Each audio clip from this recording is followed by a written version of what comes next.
In this video, I'm going to teach you how to make Elementor container clickable. In order to do that, first head over to elementor.com and click on this Get Started option in order to create an account. Now in here, if you already have an account, proceed to click on this login option that we can see right here. Since I already have an account, let me head over and log in. Now we can use Elementor host in order to host your website, or you can also use WordPress as an alternative. I'll head over and use WordPress, so let me head over and then log into my account there as well.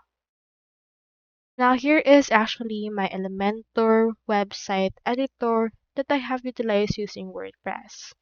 So in order to make Elementor container clickable, what you can do is you first need to head over and hover to that particular container. So I have in here this container with 4 elements, 1, 2, 3, and 4.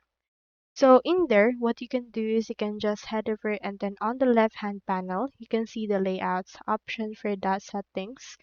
And from there, you can edit that from there. So as you can see right now, it's clickable. Into this part, head over and click on to this. Click on advanced. Scroll down and from in there, you can see these options right there. We have display conditions, position, transform, and responsive options. So under the layout option, we also have in here some additional options. And in here we have the HTML tag.